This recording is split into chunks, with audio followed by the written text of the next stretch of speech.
All right. I think it's time. One way or another, I gotta get all of this off of my chest. This is not a video I've ever really wanted to make, but it's one that I know I have to for the sake of transparency, for the sake of moving on, and for the sake of coming to terms with myself and actually finally processing all of what's happened up to this point in my life. Because my YouTube channel is important to me. Everything I've done here for 14, going on 15 years is truly meaningful. I mean, almost half my life has been spent cultivating this one thing. And yeah, it's been shaky. It's been rough. There have been ups and downs. And these past couple of years, I would qualify as mostly a downward trend, but at least this time it hasn't been so immediately obvious. Uploads have been steady. I've really missed a day in years, and the consistency has been mostly pretty self-sustaining. Generally, I find that's how my motivation works. I do a lot of good, and then I have the motivation to continue to do a lot of good. But, this isn't something I can handle forever, especially when my life has been so hard to process behind the scenes lately. Most days I feel like I'm just going to explode one way or another, like with everything going on in the world and how it just feels like the general misery index of humanity feels like it's steadily climbing. And on top of that, there's all this personal shit going on that I've never really actually shared with you guys, at least to not any sort of detailed extent. I'm not the type to go over the intimate details of my personal life all that much because I just don't think I'm a very interesting person, frankly. So much of my ability to express myself is actually rooted in simply enjoying and participating in what I think are way more interesting experiences than I have the capacity to create, or in way more interesting people than I could ever be. And also, there are just things I think are not generally comfortable to talk about that I really can't avoid when discussing my life up to this point, or more specifically, my upbringing. But I think I need to at this point. I need to share my story because I feel like I have so much bottled up inside to the point where not doing so makes me come off as this very disingenuous person. Like, to any of you who have watched my channel long enough, I'm probably just a pretty unassuming and generic Let's Player, not too prone to change or evolution.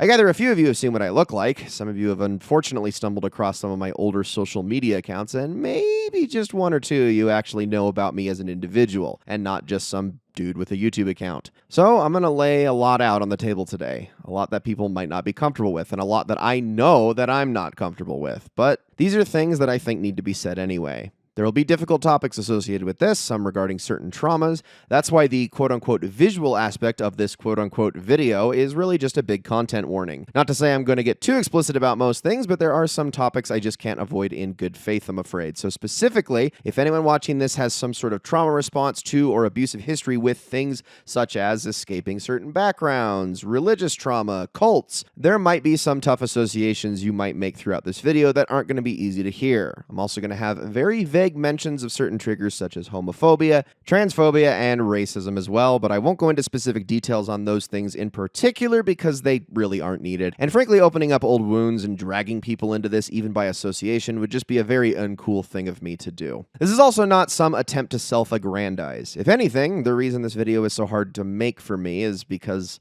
honestly, I'm very ashamed of most of the stuff I'm going to talk about. These are things I'm still trying to process and work through, and if anything, for what I can apologize for, that's all I'm really actually here to do. Because, God, I am anything but a perfect person. I've made a lot of mistakes in my life, and I want so badly to move on from them. But I can't if I don't at least try to atone in some way. This video is a way, but it's far from the only way. It's also meant to just be, I guess, a big cautionary tale too, while also, I guess, being more transparent about who I am. I've been holding this whole idea in for years now, literal years, and I've been on and off about the importance of it many different times at different phases of my life. I've even written and rewritten this very script more than 24 different ways, especially just in the last month as I've struggled to actually sit down and make this happen, and that was also delayed by an illness that I've been dealing with that sent me back too, but that's another story entirely, and now I'm basically just stalling. Okay, let me just start from the beginning. This channel. The fact that I'm out here making Let's Plays in an outdated format from a bygone era more than a decade past its usefulness, I say because I find it enjoyable, but really, what's the point? Why do I even do this whole thing? I know I've told this story a number of times in the past, but I've never really actually gone into the particulars of why. So obviously, I've always had a love for video games. I knew from the instant that I started playing them and taking them seriously. Some of my greatest formative memories were playing old point-and-click games on an old compact PC running Windows 95, and eventually being gifted a Game Boy Color for Christmas so that I could literally just play Pokemon Blue version on it. And then, eventually, a couple years later, I was gifted my very first home console, which was a Nintendo 64. There was a time a little bit after that, though, that I actually spent real money that I had earned from mowing neighbors' lawns on, if you can believe it, a 3-pack of blank VHS tapes. You could record up to 4 hours on these things in certain definition, but you could technically stretch it out to 6 hours a tape on even lower definitions if you switch the VCR settings. And I would use these tapes to, instead of recording TV shows and movies like most normal people did, I would actually record gameplay of some of the games on my 64. Star Fox 64, Banjo-Tooie, Paper Mario 64, like full playthroughs of each game that I could store and share with friends and family. But of course, with some of those games, I really needed to stretch out the usefulness of those tapes. And we would actually entertain ourselves by sitting down and watching these tapes, and I remember quite vividly having to explain the game to them as they watched, which was in this weird and childish way, kind of the earliest form of a Let's Play I'd ever done. All of this was kind of inspired by those demo tapes that you would get in the mail. Does anybody else remember these? I think they were associated with Nintendo Power, but they would send out these like VHS tapes, which were basically just big advertisements of some of their upcoming Nintendo 64 games. I actually had one for Banjo-Kazooie, even though I never actually owned that game. I just had the sequel, but that kind of inspired me to do this whole thing and start recording gameplay in my own way once I found out that you could actually do that by just passing the composite through the VCR and into the TV. To then, of course, find out about 10 years later that YouTube, which was pretty much a site I only knew as a place to watch silly fan-made music videos and prank videos, had a whole scene that was dedicated to doing something like this, but with actual capture software and audio equipment, was astounding to me. Like, I can actually make a real hobby out of this and share it with everybody. It totally blew my mind. That's kind of the mindset that birthed this channel. That's the part of the story I've told many times before, but the rest of the story comes with a few additional layers of context. For starters, I really didn't know anything about the internet back in those days. I mean, this was 2010. It's not like social media platforms or even YouTube had really blown up into anything resembling what they are now. But of course, it was still pretty well traveled, and I had a whole lot of online communities, and I was still late to most of those things. My experience with the internet beforehand was strictly limited to either gaming forums like GameFAQs and online games like Neopets and RuneScape prior to that point in time. Social media sites like Twitter and Facebook were completely outside the realm of my understanding, so it did feel like a Wild West to me, coming into the YouTube scene of 2010 and 2011 and actually trying to get to know people within that community. And I mean, I guess it was still like pretty new. Video Let's Plays had only been around on the site for a couple of years, but it wasn't like I was a pioneer or anything. I just found this bigger and better version of a hobby that I had always kind of wished I could have cultivated and was allowed to let it flourish because of YouTube. But it was also because of how stifled my experiences with video games actually were up to that point. In my deeply religious, ultra-conservative home, where media consumption was very, very limited and controlled, I could play video games for, at most, 1 hour a day. And not at all on Sundays. If it had an M rating, forget it. And even most T-rated games were dubious at best. Movies and television were pretty tightly controlled too, but with a few less limitations, like there wasn't really an hourly limit, just no R-rated movies or TV MA-rated shows, things of that nature. I'm sure this sounds very familiar to a lot of people who come from many different upbringings, actually, including those that aren't necessarily conservative, but rather just controlling. Not everybody was given free rein to just kind of consume whatever media they wanted as a kid because parents are naturally protective, and media can be scary, especially without knowing what your kids could actually be getting into. But in my house, those restrictions really didn't loosen all that much even as I got older, and it wasn't until I was 18 that I was actually allowed to, well, pretty much just make those decisions for myself. All of the restraints were taken off all at once, and I mean, I never had a cell phone growing up. I never really had a ton of internet access. I lived what you would very generously call a sheltered childhood, or stifled, or the word I like to use is actually stunted, especially now that I've reconciled with my upbringing so much more. Now, generally when people hear religious and ultra-conservative, what do they think of? They usually think of the deep south of America, the Bible Belt, Christian evangelism, things of that nature. And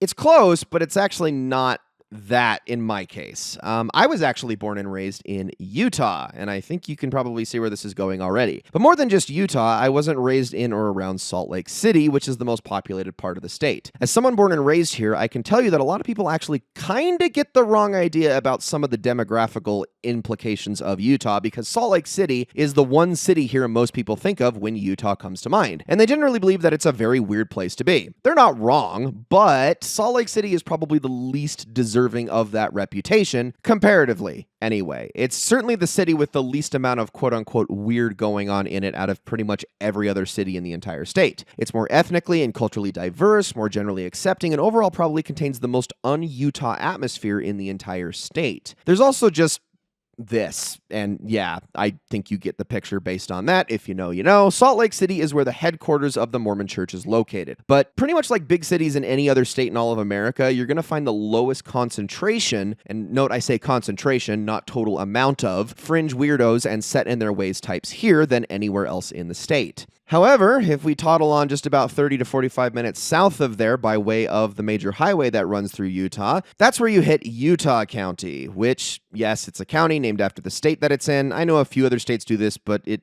isn't really all that common. It's weird. I get it. There's this little nickname that Utah locals outside of Utah County actually give to this specific part of Utah, and that is Morador. It's a portmanteau of Mormon and corridor, and also because it sounds a lot like Mordor, yes, it's very funny and very apt. I definitely got more of a kick out of it as I got older. To quickly explain the corridor part, it makes more sense if you actually look at the way Utah is laid out. Pretty much everyone who lives in this state lives in one of like 4 counties that exist along Interstate 15, which runs north to south, right alongside the Great Salt Lake, and in this specific grouping, this very small concentrated space is like 90% of the entire state's population. And with the mountains on either side, it really is just a physical corridor, if that makes sense. If you've ever been here, you know what I'm talking about. Utah County is notable because of its largest city and county seat, which is a city named Provo. And Provo is almost exclusively known because of a single university. Some college sports fans might immediately know this name pretty well, especially in basketball and football, and that is BYU, which is shorthand for Brigham Young University. This right here is the true epicenter of Mormonism. This is the mecca to which the entire religion gathers, and it's pretty much here and fanning outward from here where you get the highest concentration of Mormons in the entirety of the world. BYU is to Mormonism what schools like Holy Cross and Notre Dame are to Catholicism, except BYU is really the only one. I know that's not 100% technically true. There is also a BYU in Idaho and another in Hawaii, but the Provo one is the big one. It's a school that is designed to offer higher education with the core tenets and beliefs of the Mormon Church in mind, curated specifically as a place that is not meant to challenge the beliefs of the members who attend. And yeah,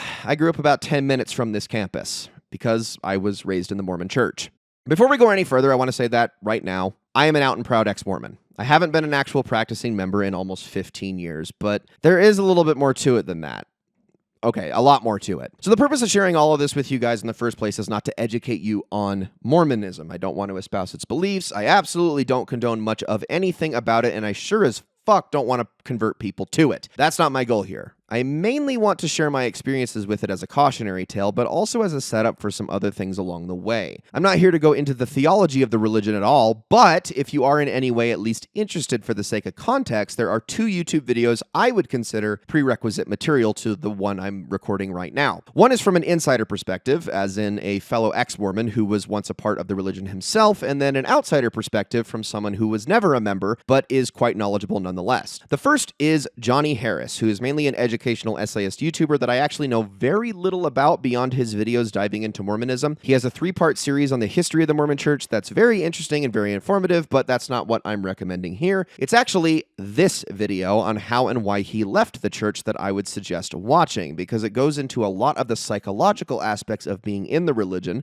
the cultural expectations, and the mindset associated with leaving, although he did so for very different reasons than I did. But it's important to know that for all of us ex-Mormons, there's a lot of common through lines in that process. And so while I can't relate to everything he talks about in the video, he does do a very good job of covering a lot of it. I think my only problem I have with these videos is his tendency to present a sort of, I want to say, performative reverence in talking about these subjects, which I do acknowledge is likely tongue-in-cheek because that's how the Mormon Church sees itself, and he does this with the aim of then tearing it all down by the end of the video, but I guess as someone who was immersed in that self-ideation for so many years, I do find it a bit off-putting, but that's probably just a me thing. Still a good video to watch before continuing with my video here. The other is, like I said, from an outsider perspective, someone who is, as far as I'm aware, not and never has been a Mormon, but knows the religion very well due to his research on a 4-part series he made on the 4 major American cults of Protestantism, which is Seventh-day Adventists, Jehovah's Witnesses, Christian Scientists, and finally, Mormons. And that channel is Knowing Better. Now, without speaking to the authenticity of the rest of his videos that are unrelated to religion, I do know that these 4 at least are very well researched and made. Even when I was still harboring some nostalgic feelings and reminiscing over certain aspects of my upbringing and watching his video on Mormonism, I couldn't even find a single thing he actually got wrong, both in arguing from the perspective of Mormons and the way they see themselves, as well as the opposite and vice versa. The whole video is kind of set up as like a debate with himself as he plays 2 characters,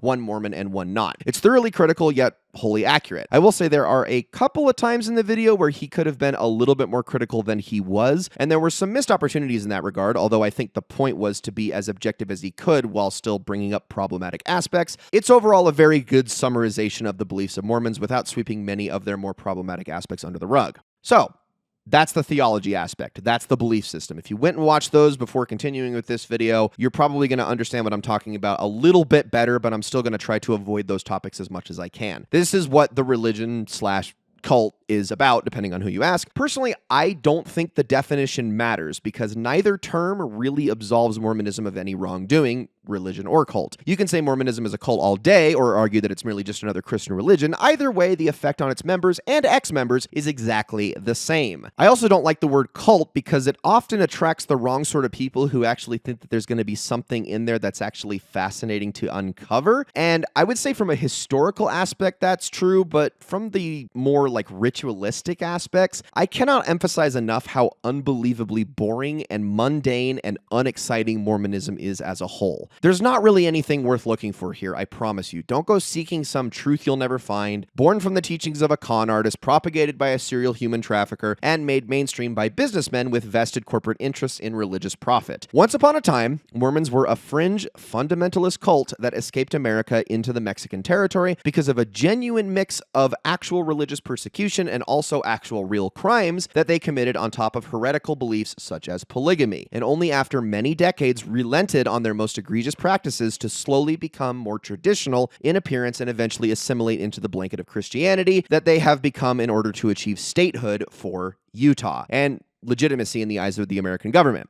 They abandoned the polygamy thing over 100 years ago, not for any profound reason beyond political interests. And if anyone still listening was wondering if I was going to bring that up, no, I did not have more than one mom growing up. The main thrust of Mormonism, known as the Church of Jesus Christ of Latter-day Saints, has not practiced polygamy in a very long time. In fact, the fundamentalist LDS Church is an offshoot that was formed in the late 1800s specifically because of their desire to continue the practice. Warren Jeffs, sister wives, people who still dress in 19th century clothes, living in rural communities in the mountains of Utah and Arizona, that's who these people are, and their membership is less than 10,000. I am not a part of that membership and never was. No, where I came from is American suburbia at its core. Not a highly populated area, but well enough that you weren't escaping federal law anyway. Utah County had a population of a little under 400,000 when I was growing up. It's since doubled, so it's still not anything like a major metropolitan area, but it's not actually super sparsely populated either. The important thing to note, though, is the culture here, what living in and growing up in a place like this was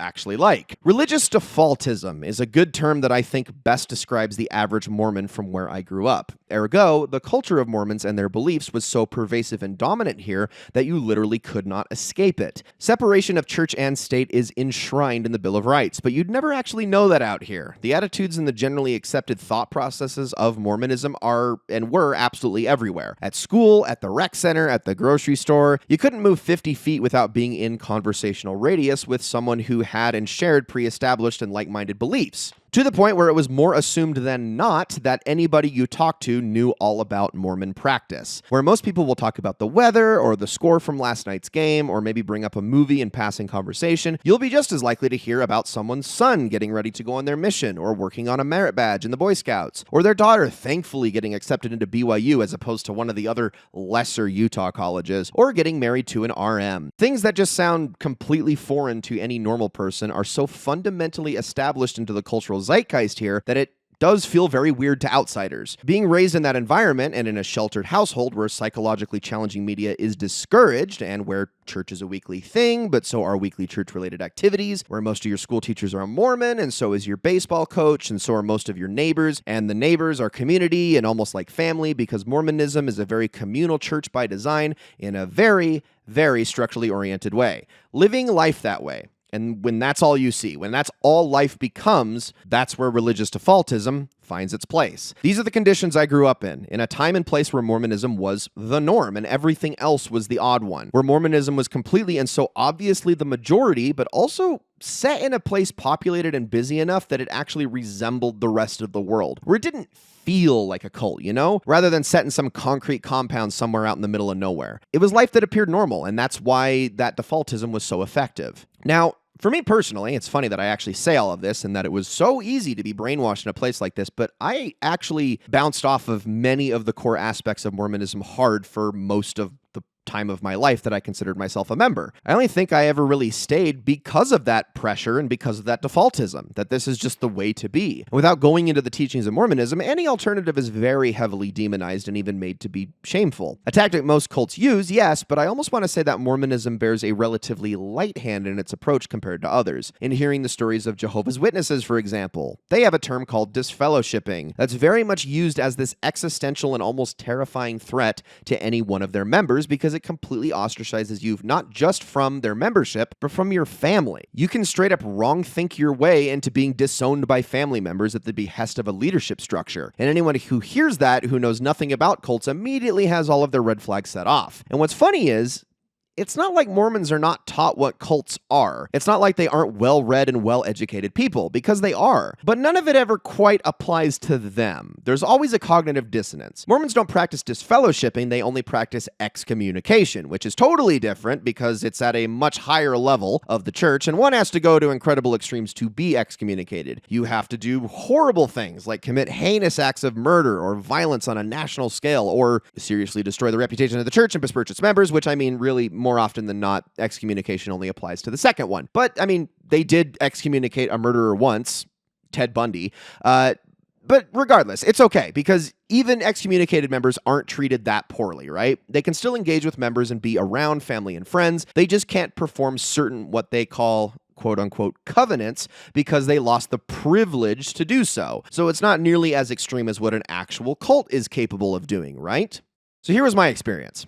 At 18 years old, all boys in the church reach a very important rite of passage. Most people who know anything about Mormons, especially if you've seen the Book of Mormon musical, which is fucking fantastic, by the way, you probably know what a missionary is. Missionaries can really be any member of the church, but for boys turning 18 in particular, this is practically mandated. You are expected to spend 2 years, paid for out of pocket, in another part of the world, proselyting, teaching, and essentially converting anyone who will listen to the Mormon religion, either through direct conversion or through acts of service with the end goal of conversion. Girls are encouraged to participate too, and I think the gender imbalance of this practice has greatly swung more in their favor over the years, but when I was growing up, it was almost strictly men. And not just something you should do, but you have to do it. Not doing so isn't just a mistake on a spiritual level, but on a fundamental level because of the societal and cultural expectations that follow. To come home, attend college, specifically BYU, get married, have a family, make connections in the church, grow your religious influence and your career via those connections that are all rooted in this incredibly important foundational expectation. Returned missionaries are practically deified for, honestly, to anyone else, totally arbitrary reasons, but with the aim of growing their religion, they're kind of like soldiers for the church, returning as war veterans for a greater cause, with the expectation that this will garner them more respect. And in a weird kind of fucked up way, yeah, it kind of does. This is how it really actually was and possibly still is, honestly, as far as I'm concerned. Like I said, I bounced off of all of this stuff pretty hard, but as an assigned male at birth growing up and knowing that this was something I had to do at 18, I dreaded it for a very long time. Like with everything else, I pretty much played along, but not because I didn't believe in it. I did. I literally didn't know anything else. I was so entombed within the Mormon defaultism mindset that this was really the only meaning of life that I had for my first 18 years. Everything else was supposed to be secondary. I attribute my unwillingness to something incredibly basic that I like to call empathy, although I think it was completely unconscious on my part. I didn't really get along with my Mormon peers very well as a kid. I just didn't. There's a snobbish arrogance masked under layers of performative kindness that basically summarizes the stereotypical Mormon that I think I've always been really averted to, and it just didn't endear me to a lot of Mormon friends. Now, I said that Utah County was largely Mormon in its demographics when I was growing up, but that does not mean everyone was. I'd reckon it was somewhere in the ballpark of around 70 to 80% around that time in the late 90s and during the 2000s. So, the thing you need to know about non-Mormons who consciously choose to live here You will never meet a more confident brand of anti-Mormon sort of people than they. Living here, assimilating into the bizarre and strange culture of Mormonism and choosing to live around that all day and still remaining so strong in the conviction that you want nothing to do with it, it takes a certain kind of fortitude, to be honest. And these people were who I actually gravitated towards more, especially as I got into my secondary education years, late middle school, all of high school. You know, not Mormons, but just people who didn't need to be labeled as anything but people, who didn't need to identify themselves in any sort of religious way. They were just people.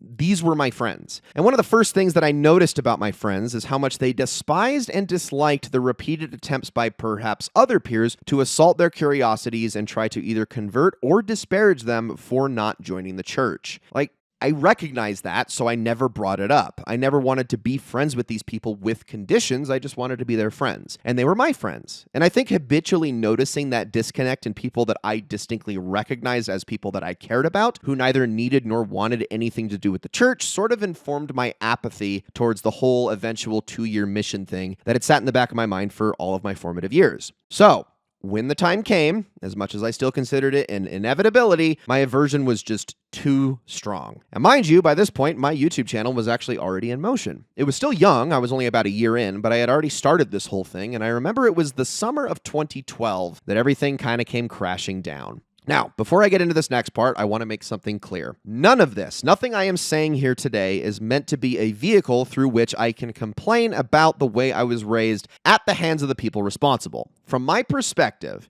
for as real and serious and seemingly important as this all was to me, I know for a fact it felt just as real, serious, and seemingly important to everyone else around me in my life at the time. I blame nobody for the brainwashing and the gaslighting and the propagation of what was in fact very damaging upbringing, save for the leadership structure of the church, the people in charge of this whole racket. The way that I see it, everyone who's in, on the way out, or out entirely is just as much a victim in the cycle of religious abuse.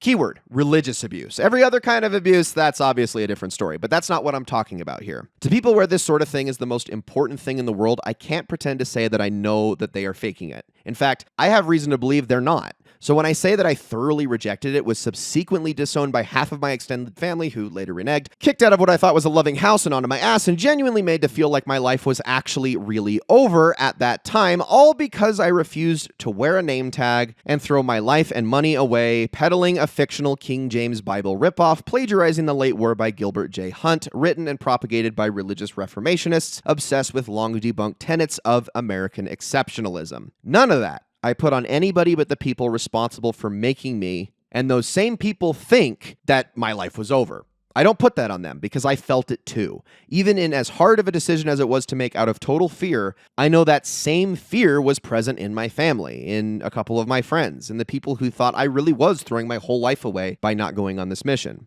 And they are and were just as much victims as I was. This was kind of the moment when all this went down that I had decided I wasn't going to do it anymore. This was truly the moment that I basically left the Mormon church. But in no way was it the moment I had left Mormonism as a whole, because like I said, Mormonism always was my reality, because it was pretty much all I knew. It was more than just a church I went to, but an embedded school of thought, and honestly a totally different reality from, well, reality. Ex-Mormons use this analogy for leaving the church that we call breaking our shelf. And that's shelf with an F, you know, the kind you mount up on a wall, put things on top of, you get it.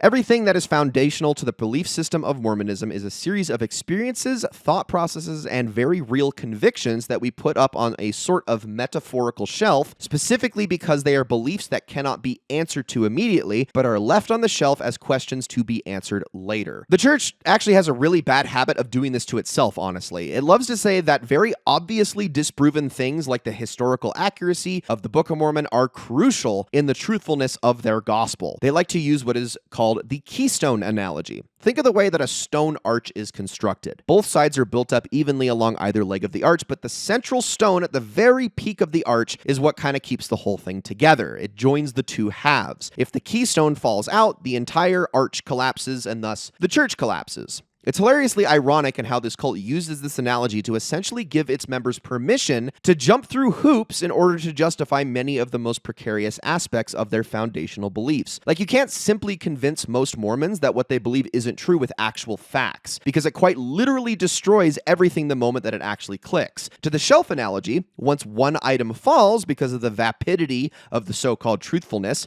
or the realization that those questions will actually never be answered, the entire thing breaks because of the imbalance of all the weight. Because that's exactly what the church wants. If it can get you to feel conviction in some of its aspects, then even the most tenuous aspects are in turn defended, because it's either all or nothing. Either you believe everything with complete faithfulness and conviction, or none of it at all. This is to say that even after this moment in time, when I had decided I didn't want to go to church anymore, when I didn't know where to go from there, and I guess just work on this little YouTube thing I'd started and get a job and work until I die, that my shelf hadn't actually broken yet. It still provided my spiritual foundation because I am, by and large, a massive fucking pushover. I always have been. I didn't even put two and two together that what had just transpired was the church's fault, that it had scared me and the people in my life so badly that it had completely altered my trajectory forever and robbed me of certain prospects I'd once had in doing so. I internalized all of that as guilt. It was always my fault. That serving a mission was the one thing I could not do, and that was always going to be a me problem. I only had one support group at that time, and really that was actually online. By that point, I had become friends with a lot of people on social media, through Let's Playing and on YouTube. I had a Twitter account with several hundred followers at a time when that number wasn't padded by bot accounts. I was engaging in regular, constant conversation with people on a very personal level in a very public forum, and these people kind of didn't engage with me on the level that people in my personal life did. They were so much more laid back, accepting, diverse in thought, and while not necessarily friendlier, because, you know, it's the internet, it had sort of become like an extension of everything that I had initially gravitated towards when I was younger in my choice of friends. Like, okay, people who want nothing to do with Mormonism or who don't even want to know anything about it. Normal people. They were such an unbelievable breath of fresh air to me at the time. But this is actually the part where some of my worst mistakes come into play because, like I said, I had spiritually untethered myself to the belief, but I hadn't let go in many other ways. I still mentally behaved like a Mormon. A bad one, what most actual Mormons would refer to as a Jack Mormon. Yes, that is the term that they use for people who don't represent them very well, but I was still, in a lot of ways, a foundational believer. And here's the thing about Mormonism. Mormonism is inherently very racist, homophobic, transphobic, and misogynistic to varying degrees with each of those aspects. But it's flat out. It's not debatable. In fact, this is a religion that has been repeatedly pleaded with to walk back many of its worst aspects and has only ever taken the opportunity to double down until it's gone well beyond the pale. Mormon beliefs are incredibly patriarchal by nature. Men and women are shoved into extremely rigid gender roles that encourage big families with the father as the provider and the mother as the nurturer. Very fundamentalist, very Christian, very conservative. Gay, lesbian, non-binary, and queer people and trans people simply existing goes against the very nature of this belief system. I think you can see where I'm going with this. The racist aspects are also heavily swept under the rug, but those who know, 1978, know very, very well. Mormons were famously unwelcoming to non-white members for a very long time, and if you go back to its earlier, more fringe roots, you will hear and read excerpts from early authority figures that would make your fucking head spin even for the time. The Mormon leaders of the 1930s were actually incredibly cozy with the Nazi Party at the time, and even went out of their way to excommunicate and besmirch a faithful member who had spoken out against the Nazi Party and was subsequently executed for it. And only after the United States itself declared war on Germany did the Mormon Church finally officially consider Nazis to be a bit unfriendly from a PR standpoint. Mind you, much of this is very much not taught to members, or at the very least suppressed and hand-waved away. It was correct for the time as an oft-used excuse for said hand-waving when that's like absolutely not true at all.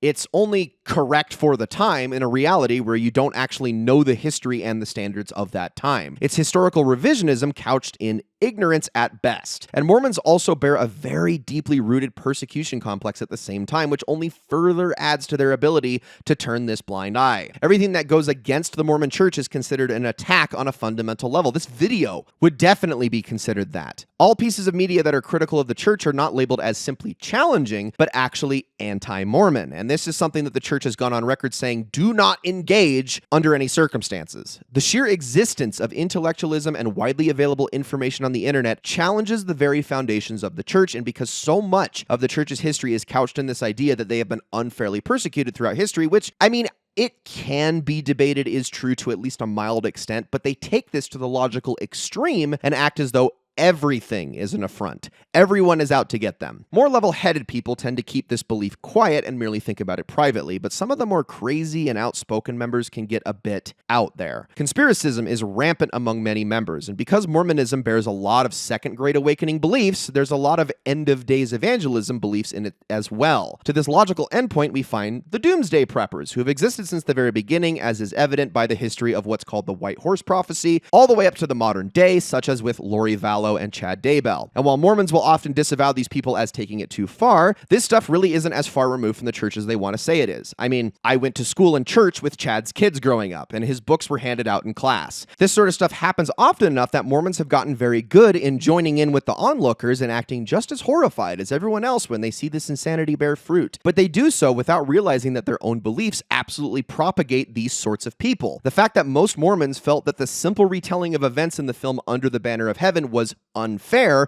is a good enough example of that. The leaps in logic are much smaller than Mormons like to pretend that they are. That doesn't make these people crazy murderers in waiting, but it does mean that they've chosen to ignore the fact that crucial core aspects of their belief system are only singular misinterpretations away from some very dangerous extremes that the main body of the church has simply chosen to turn a blind eye to. These are, of course, just a few items in a novel-length list of problems that the church has that affect its very principles, foundation, and still hang over its neck like a massive albatross. Mormons are also just not very tolerant people, but they're mostly pretty good at feigning tolerance. They are a very seemingly kind people, and masked very effectively by this by the many well-intentioned but misinformed people within their ranks. I like to think that I was the latter, but as I engaged with people who were frankly much more culturally savvy than I, far less socially inept, and generally more tolerant and accepting than I was at the time, I got myself into a lot of very bad situations in those days, and it didn't help that at the time, especially in my early 20s, I was a very angry and unhappy person. The cascading events of my falling out with the church left me with years and years of poorly understood and misplaced resentment. I didn't know how to handle these thoughts, and rather than being willing to accept a new understanding of the world, I often challenged it with the rigorous beliefs of my old one. I said stupid things. I said bigoted things. I certainly thought worse than I said. I was a fish out of water in a largely tolerant, queer-friendly, and diverse space, and I didn't even realize how bad I was.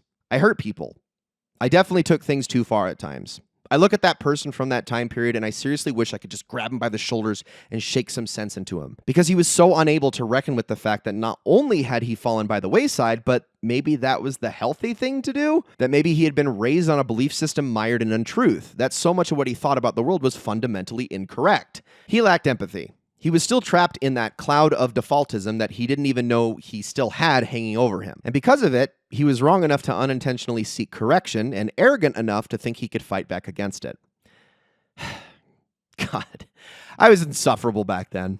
And what's worse is it doesn't really actually translate all that well to this channel. I was very much kind of obsessed with cultivating a positive atmosphere on here, regardless of whatever else was going on in my life. Most of it was, by and large, social media drama, and I know that even hearing that term, it makes people's eyes glaze over, because social media drama is the worst thing ever and nobody wants to hear about it, but that still doesn't preclude the damage done.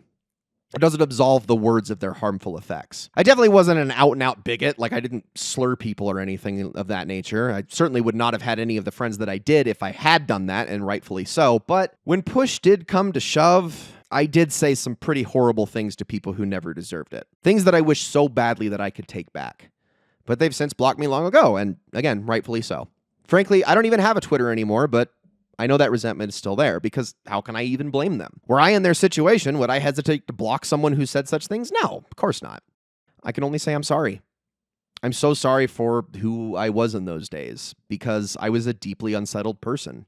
I genuinely felt like at that point, I didn't have a lot else left to lose when that was so far from the truth. I lashed out because of a fundamental misunderstanding of my own struggles. I internalized the worst aspects of myself and projected them onto other people. I was unkind, and I was discourteous, and I was abrasive. 2016 was, I would say, the year where I first started to realize the true failings of my upbringing, and I started to notice the disconnect. I still wasn't really a happy person, but I was clued enough into the thoughts and feelings of people that I cared about to at least invest myself in worrying about their cares. Yes, it was largely because of the climate at the time. I mean, if you need an overview of what happened in America in 2016, I really don't know what to tell you. And you're likely too young to be watching this channel if you don't know anyway, so shoo. To me, that was when it first started to feel like it really mattered in a way that wasn't because of what had happened to me, where that self-hatred and lashing out therein wasn't my knee-jerk response to everything because I had actually developed important relationship skills that I had frankly never had before that. I still had bad habits that would follow me into the next couple of years. I still did really stupid things and said really stupid stuff, but that was kind of the moment where the shelf had actually begun to creak. 2018 was when it finally crashed onto the ground and my perspective started changing. It's where the inception of the idea of this video came from, actually, but obviously I was still in a very different place than I am now. I'd actually started digging into the history of the Mormon Church, the problems with the culture around my upbringing, started realizing the mistakes I'd made, and started just, I guess, generally shifting my overall perspective. This also coincided with further inquiries into my own mental health and gender expression and sexuality and just overall self-evaluation. I think this was truly when I started to find a place of sort of contentment as I began to find answers about things. But what I didn't realize is that I had actually kind of just opened up a much bigger wound, and I hadn't even started to heal at all because I kept most of this stuff a complete secret from everyone except for my therapist, and against my therapist's own advice, too, I should add. Over the next few years, I had decided I was just kind of okay with that, though. I decided to become more staunch and steadfast in my beliefs, which were increasingly the opposite of that of my upbringing, practicing empathy better, trying to see more in others and their perspectives. It was like I was finally reaching a place in my life where I actually yearned for knowledge, for education in the human condition. Kind of a journey of self-discovery and, you know, all that stuff. Becoming more emotionally resonant and vulnerable and just trying to better myself. A trajectory that was going along fine for a while. That is until mid to late last year. I'll just say that I was involved in a deeply personal incident, and let's just say that so much of the effort I had been putting in to improve, so much of the resentment that had been harbored for years and years of actively distancing myself from my roots and trying to correct my path in life, and the cognitive dissonance that I still retained in believing earnestly and honestly in things that I didn't agree with could still be good, it just kind of all bubbled and boiled over and exploded. And almost every rock and root and foundation that I had left just crumbled. I suddenly felt more than at any other time in my life that everything, and I mean everything, had been for nothing. And that I couldn't trust anyone. And that generally my decision-making in my life, my late realization to that decision-making and all that it encompasses was just a total fucking waste of time. And that everyone really did want me to fail. And not, of course, as a consequence of the bad things that I had talked about a minute ago. By rights of those people, I think they earned that right. They kind of deserve to root for my downfall. No, it was actually the other side of the coin. Many of the people closest to me in my life that I thought were, in fact, trying to help me were not at all. Not to obviously throw everyone under the bus. I still have some great and close friends that I love very dearly. But even still, because of this whole eruption, I don't think I've ever felt more alone in my life. I know I mentioned as early as late last year that I just hadn't been doing too well lately, and yeah, this was the incident that set that off. And I'll be honest, I haven't gotten much better ever since. And I think so much of that is because of how close to my chest I've been keeping all of this, my inability to share, and my fear of feeling vulnerable because my trust has just been shattered in so many different places. And so much of it is predicated on an upbringing that I do feel is kind of unique in my own. I mean, I know that there are obviously, you know, I said there's hundreds of thousands of people living here that it could absolutely apply to, but that doesn't make it any less embarrassing to talk about because it was so obviously psychologically destructive. And I got out of it at what I always feel like was way too late a stage, only after every sign in the universe had told me to run in the opposite direction, only after I had abused it to hurt people I genuinely cared about, only after I had been given every opportunity to reconcile with it, and I just didn't. And then to be completely undercut and just left out in the cold by the few offline friends I still had left, to just have nobody, nothing else left, to feel like, God, what am I even actually doing here anymore? Talking about mental health is and always has been a great way for me to sort of come to terms with it. And I know that for so many people, sharing experiences with it is incredibly affirming. It is to me as well. Something that actually nudged me toward the idea of creating this entire diatribe that you are watching right now is actually another YouTube video from the movie reviewer Chris Stuckman, who a few years back talked about his struggles that he dealt with in leaving the Jehovah's Witnesses. And I think it's really quite beautiful that we can so emotionally resonate with people we've never met before because of how we can relate with similar experiences. I think that's the most incredible aspect of the internet as a whole, actually, is how we can so easily make that connection with people we have never and probably will never meet. This is a place to share our humanity, and I think that's amazing. So I've talked about my depression here. I've talked about my anxiety. I've talked about ADHD and my further places on the spectrum. This, however, was honestly a level and depth of depression that I didn't even know I hadn't seen yet, actually. And this isn't to obviously crow about it. It's that I haven't figured it all the way out yet.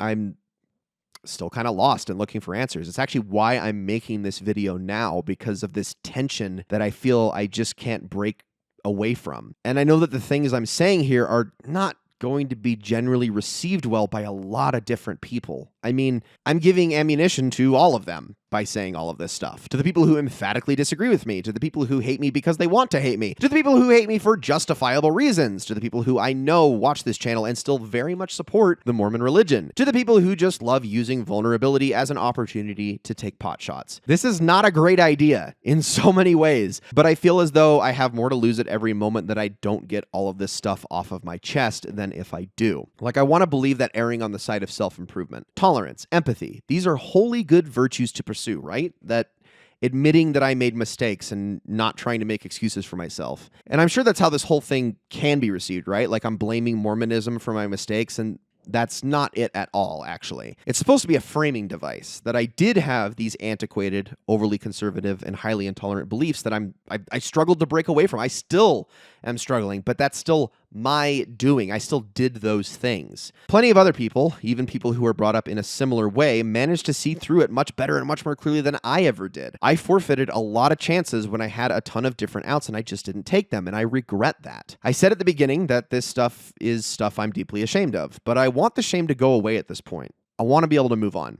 I want to build on that. In a lot of ways, creating this channel and making Let's Plays on YouTube wasn't just an expression of my love for video games, but also a metaphorical way of breaking out of a creatively suffocating environment that I truly didn't realize had been choking me for all of my life up to that point. But now I'm in a totally different place. I'm a completely different person from who I was almost 15 years ago, and my motivations have changed. Back at the start of 2022, when I kind of soft rebooted the channel with different goals in mind, I came into it with this idea that I wanted to tackle as many video games as possible from here on out. This is what inspired the variety series I maintained for the following 3 years, and it wasn't necessarily content churn that I was chasing, but just this desire to see as much of the medium as was possible, to fully explore gaming as a creative outlet. And had I not gotten so burnt out and hit that wall in 2024, I probably would have kept going. I mean, when the variety series ended, that was just about exactly when all of this stuff went down. Like, I realized very quickly that I was not in a good enough mental place to maintain that kind of workload, and I had to scale back and do it immediately. And I've just been sitting in that rut ever since, where I'm searching aimlessly for some other source of motivation. And I really don't know when or where I'm going to find it again. The past couple of months, I've done next to nothing outside of a couple of recording sessions of Ghost of Yote, and that's really it. I haven't even scheduled tomorrow's video at the time of recording. I'm kind of hanging on by a thread here. But that's because I don't think my passions are in the same place anymore. I still enjoy recording Let's Plays, but I also just don't get as much fulfillment out of it as I once did. I think that's shifted a bit. I've alluded to this for years with the idea of shifting to game reviews instead, but deciding exactly how I want to approach such a change has been really hard to pin down. Do I want to completely stop Let's Plays and only make reviews? Do I want to make more long-form content, focus on quality over quantity, do a little bit of both, retro reviews or more up-to-date reviews of newer games? It's been a lot to think about.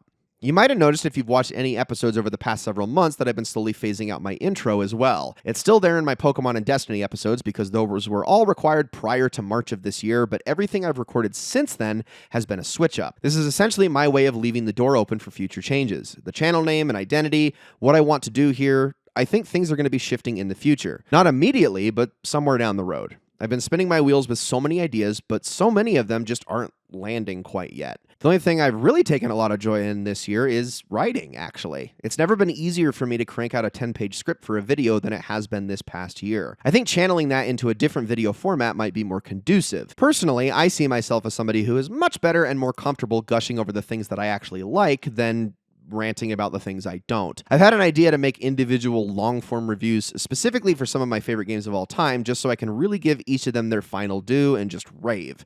I mean, seriously rave about the games that I love most. But in between, and much more frequently, I could just make impressions videos, thoughts on a game I just beat, short-form content. One of my favorite game essayists / reviewers on YouTube is this guy, Matthew Matosis, who hasn't really done actual game reviews in about half a decade, but back when he did, and especially in the early days of his channel, his reviews were very concise for what they were. Sure, some did stretch to over 45 minutes, but the presentation and style meant that a lot of information was gleaned in a very short amount of time, which runs counter, I think, to the more contemporary and modern video game essayists who use broad strokes and long expository analogies to stretch out videos to insane lengths. Not that there isn't a place for that at all, of course. Those are still very high quality videos, but those sorts of YouTubers don't generally put out a lot of content very often because videos of that length take an insanely long amount of time to make. I'd rather spend that sort of time on the big reviews and try to find a nice balance and squeeze out a lot of thoughts in a short span of time for all of the other games that I finish. Big lengthy reviews for all of my personal 10 out of 10s and maybe just a good smattering of observations for all of the 9s and under. And still maybe have 1 or 2 or possibly, I say that very hesitantly,